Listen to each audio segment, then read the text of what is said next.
बिस्मिल्लाहिर्रहमानिर्रहीम। तमाम सुनने और देखने वालों को फातिमा वॉइस की तरफ से खुश आमदीद।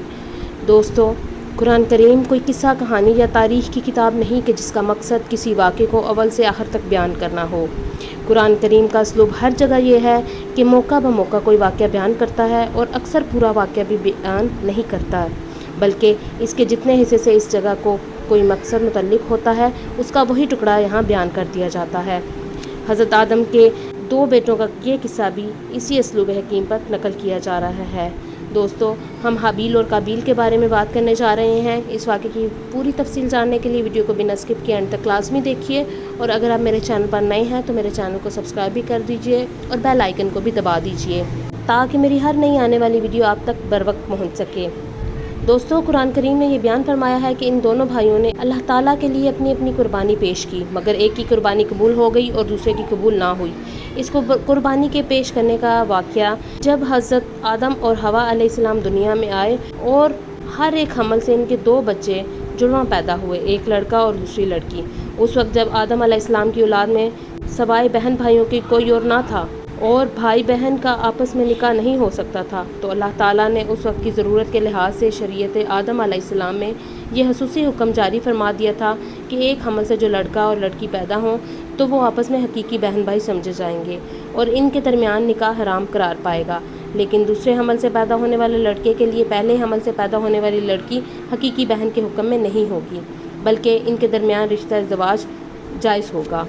लेकिन हुआ ये कि पहले लड़के काबील के साथ जो लड़की पैदा हुई वो हसीन व जमील थी और दूसरे लड़के हाबील के साथ पैदा होने वाली लड़की बदशक्ल थी। जब निकाह का वक्त आया तो हस्बे ज़ाब्ता हाबील के साथ पैदा होने वाली बदशक्ल लड़की काबील के हिस्सा में आई। उस पर काबील नाराज़ हो गया, हाबील का दुश्मन हो गया और इस पर इसरार करने लगा कि मेरे साथ जो लड़की पैदा हुई है वही मेरे निकाह में दी जाए।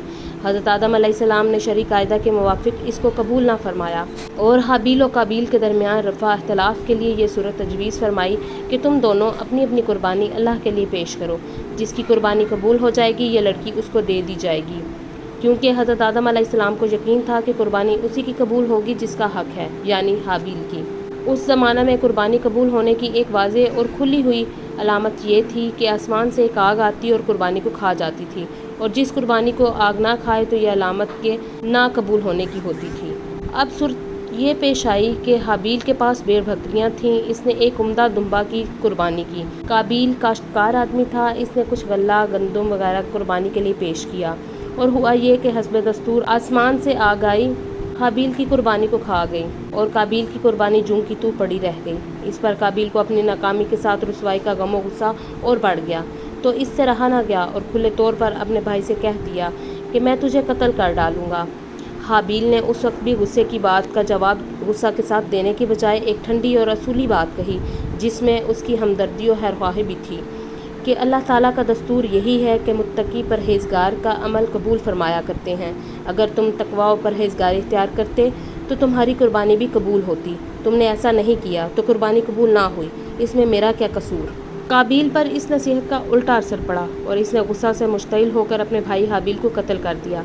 मगर कुरान करीम में शादी का किस्सा मज़कूर नहीं है, सिर्फ कुर्बानी का जिक्र है। इस दोस्तों, कत्ल के बाद काबील हैरान था कि इस लाश का क्या करे। अभी तक नस्ल आदम मौत से दो चार नहीं हुई थी और इसीलिए हज़रत आदम ने मुर्दे के बारे में कोई हुक्म इलाही नहीं सुनाया था।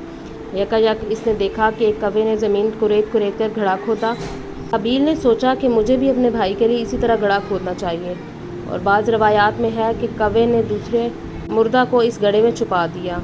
काबील ने ये देखा तो अपनी नाकारा ज़िंदगी पर बेहद अफसोस किया और कहने लगा कि मैं इस हैवान से भी गया गुजरा हूँ कि अपने इस जुर्म को छुपाने की भी अहलियत नहीं रखता।